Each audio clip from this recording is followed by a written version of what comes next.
ಇದು ಬೆಂಗಳೂರಲ್ಲಿದೆ. ತಿರ್ಗಾ ಹಳ್ಳಿ ಮೇಸ್ರು ಬಂದು 3 ತಿಂಗಳಾಯ್ತು ಅಂಗಡಿ ಮಾಡಿದ್ದೀನಿ, ಚಿನ್ನ ಬೇಲಿ ಅಂಗಡಿ. ಹಬ್ಬ ವ್ಯಾಪಾರ ಮಾಡೋ ಕಸ್ಟಮರ್ ಬಂದವ್ರು ಅಂಗಡಿಗೆ. 3 ತಿಂಗಳದ ಇವಾಗ ಬಂದು ತೊಗೊಂಡು ನಮ್ಮ ಹತ್ರ ಬೆಲ್ಲಿ ಸಾಮಾನು ತೊಗೊಂಡವ್ರೆ. ಅದೇನಿಲ್ಲ, ಬೆಲ್ಲಿ ಸಾಮಾನು ತೊಗೊಂಡು 1 ತಿಂಗಳಾಯ್ತು. ಚೇಂಜ್ ಚೆನ್ನಾಗಿದೆ, ಬೆಲ್ಲಿ ಸ್ವಲ್ಪ ಕಪ್ಪಾಗಿದೆ ಅಂತ ಅವ್ನು ಬಂದ. ಸರ್ ನಾನು ಚೇಂಜ್ ಮಾಡಿಕೊಡ್ತೀನಿ ಅಂತ ಹೇಳಿದೆ. ತೂಕ 5 ಗ್ರಾಮ್ ಎಕ್ಸ್ಟ್ರಾ ಬಂತು. ಇಲ್ಲಪ್ಪ ನಾನು ಎಕ್ಸ್ಟ್ರಾ ದುಡ್ಡು ಕೊಡಲ್ಲ, ನನಗೆ ಹಂಗೆ ಕೊಡೋದು, ನಾವು ಕೊಡೋಕೆ ಬಿಟ್ಟಿಲ್ಲ ಅವನಿಗೆ. ಇಲ್ಲ ನಾವು ಕೊಡಲ್ಲಪ್ಪ, ಎಕ್ಸ್ಟ್ರಾ ತೂಕ ಕೊಡಲೇಬೇಕು ಅಂತ ಅಂದೆ. ಆಮೇಲೆ ತಿರ್ಗಾ ಹೋದ. ನೈಟ್ ಹೋಗಿ ಮನೆಗೆ ಫೋನ್ ಮಾಡ್ದ, ಏನೋ ಸೆಟು ಏನೋ ಹುಡುಗ ಕೊಡಲ್ಲ ಅಂತ. ಇಲ್ಲ ಸರ್ ಕೊಡ್ತೀನಿ ಸರ್, 1000 ರೂಪಾಯಿ ಎಕ್ಸ್ಟ್ರಾ ಆಗುತ್ತೆ ಅಂತ ಹೇಳಿದೆ. ಇಲ್ಲ ಅವನೊಮ್ಮೆ ನಮ್ಮ 2 ಮಾತು ನಮ್ಗೆ ಬೈದ. ನಾನು ತಿರ್ಗಾ ಅವ್ನಿಗೆ 2 ಮಾತು ಬೈದೆ. ಯಾಕೆ ಹಿಂಗೆ ಮಾತಾಡ್ತೀಯಪ್ಪ? ನಾನೇನು ಜಾತಿ ಭಾಗ ಬೈದಿಲ್ಲ ಸರ್, ಬರೀ ಹಂಗಂತ ನೀನು ಲಿಂಗಾಯತ ಇದ್ರೆ ನೀವು ಕೆಟ್ಟ ಮಾತು ಮಾತಾಡ್ತಾ ಇಲ್ಲ ಕಣೋ, ಯಾಕೆ ಹಿಂಗೆ ಮಾತಾಡ್ತೀಯ ಅಂತ ಹೇಳಿದೆ. ಅವನಿಲ್ಲಪ್ಪ, ನಾನು ನಿಮ್ಮ ಅಂಗಡಿ ಬಾಗಿಲು ಹಾಕಕ್ಕೆ ಬಿಡಲ್ಲ, ಅಂಗಡಿ ಬಾಗಿಲು ಹಾಕಬೇಕು, ನಾಳೆ ಅಂಗಡಿ ತೆಗೆದ್ರೆ ನಿಮ್ಮ ಅಂಗಡಿ ಎತ್ತಿಸ್ಬೇಕು ಅಂತಂದ. ಆಯಿತು, ನಾವು ಭಯಕ್ಕೆ ನಮ್ಮ ಅಂಗಡಿ ತೆಗ್ದಿಲ್ಲ, ನಾವು ಆಚೆ ಹೋಗ್ಬಿಟ್ಟೆ. 11 ಗಂಟೆ ಫೋನ್ ಮೇಲೆ ಫೋನ್ ಹೊಡೆದ್ರು, ಬನ್ನಿ ಅಂಗಡಿ ತೆಗಿ, ಇಲ್ಲ ನಿಮ್ಮ ಮುತ್ತಿ ಮುಖ ಹೊಡೆದಾಕ್ಬಿಡ್ತೀನಿ ಅಂತ ಧರ್ಮ ಹೇಳ್ದ.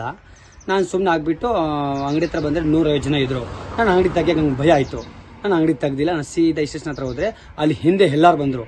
ಬಂದುಬಿಟ್ಟು ಸಿಟ್ಟು ಬಾರೋ ಅಂತ ನಾನು ಬಂದಿಲ್ಲ. ನಾನು ಡೈರೆಕ್ಟ್ ಪೊಲೀಸ್ ಒಳಗೆ ಹೋದರೆ ಅಲ್ಲಿ ಬಂದು ಮೇಡಮ್ ಹತ್ರ ಮಾತಾಡಿ, ಮೇಡಮ್ ನಮ್ಮದು ನೋಡಿ ಹಿಂಗೆ ಗಲಾಟೆ ಆಯಿತು, ಸ್ವಲ್ಪ ನಮ್ಮ ಕಡೆ ಗಮನ ಕೊಡಿ, ನಾನು ತಪ್ಪಾಯಿತು ನನ್ನ ಕಡೆಂದೆ, ಸ್ವಲ್ಪ ಗಮನ ಕೊಟ್ಬಿಟ್ಟು ನಮ್ಗೆ ತೀರ್ಮಾನ ಮಾಡಿ ಅಂತ ಮೇಡಮ್ಗೆ ಹೇಳಿದೆ. ಮೇಡಮ್ ಆಯಿತು ಸಟ್ಟು ಕೂತ್ಕೋ ಅಂತ ಹೇಳಿದ್ರು. ಅಲ್ಲಿ ಕೂತ್ಕೊಂಡು ಮೇಡಮ್ ಬಂದರು. ಅಮ್ಮರ ಅವ್ರು ಎಲ್ಲ 10 ಜನ ಅಂಗಡಿ ಅಲ್ಲಿ ಬೆಳಗ್ಗೆ ಬಂದರು, ಎಲ್ಲಿ ಪೊಲೀಸ್ ಹತ್ರ ಬಂದುಬಿಟ್ಟು ಏನೋ ಸಟೋ ಜಾತಿ ಬಗ್ಗೆ ಬೈತ್ಯಾ ಅಂತೆ. ಸರ್ ನಾವು ಬೈದಿಲ್ಲ, ನಮ್ಗೆ ಸಾರಿ ಆಯಿತು, ತಪ್ಪಾಯಿತು ಸರ್, ನಾವು ಬೈದಿಲ್ಲ, ಸ್ವಲ್ಪ ಕೇಳಿಸ್ಕೊಳ್ಳಿ, ರೆಕಾರ್ಡಿಂಗ್ ತಪ್ಪಿದ್ರೆ ನನಗೆ ಹೊಡಿ ಸರ್ ಅಂತ ಹೇಳಿದೆ. ಆಯ್ತಪ್ಪ ನಿನ್ನ ತಪ್ಪಿಲ್ಲ, ಆಚೆ ಬಾ ಅಂತ ನಿಮ್ಗೆ ತೋರಿಸ್ತೀನಿ ನಾವು ಏನಂತ ಲಿಂಗಾಯತರು ಅಂತೆ. ಸರ್ ನೀವು ಆಚೆ ಬಂದ್ರೆ ಏನು ಹೊಡಿತೀರ ಸರ್, ಇಲ್ಲೇ ತೀರ್ಮಾನ ಮಾಡಿ ಮೇಡಮ್ ಹತ್ರ ಅಂತ ಹೇಳಿದೆ. ಮಾಡಿಲ್ಲ. 10-15 ನಿಮಿಷ ಓಡಾಟ ಆಯಿತು. 10 ನಿಮಿಷ ಓಡಾಟ ಆಡ್ಬಿಟ್ಟು ಮೇಡಮ್ ಹೇಳಿದ್ರು, ಏನೋ ಸೊಟ್ಟು ಬೈದಿದ್ಯಾ ಸರ್? ಬೈದಿಲ್ಲ ಮೇಡಮ್, ನಮಗೆ ಹೊಡೆದಿದ್ದಾರೆ, ಆಚೆ ಬಿಡಬೇಡಿ ಅಂತ ಹೇಳಿದೆ. ಸ್ವಲ್ಪ ಆಚೆ ಬಂದಮೇಲೆ ನೀವು ಲೋಹಿತ ಒಬ್ಬ ಧರ್ಮ ನಮ್ಗೆ ಹೇಳ್ಕೊಂಡು ಆಚೆ ತಗೋಬಿಟ್ಟು ಬಸವಣ್ಣ ದೇವಸ್ಥಾನ ಕರ್ಕೊಂಡು ಹೋದ್ರು.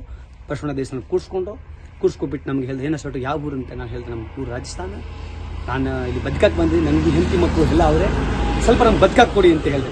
ಸಾರಿ ನಿಮ್ಮ ಜಾತಿ ಬಗ್ಗೆ ನಾವು ಬೈದಿಲ್ಲ ಅಂತ ತಪ್ಪಾಯಿತು, ಸಾರಿ ನಿಮ್ಮ ಕಾಲು ಕಟ್ತೀನಿ ಅಂತ ಅವ್ನಿಗೆ ನಾವು ಹೇಳಿದೆ. ಅವ್ನು ನಮ್ಮ ಕಡೆ ಗಮನ ಕೊಟ್ಟಿಲ್ಲ. 2 ಹೆಟ್ಟು ಹೊಡೆದ್ರು.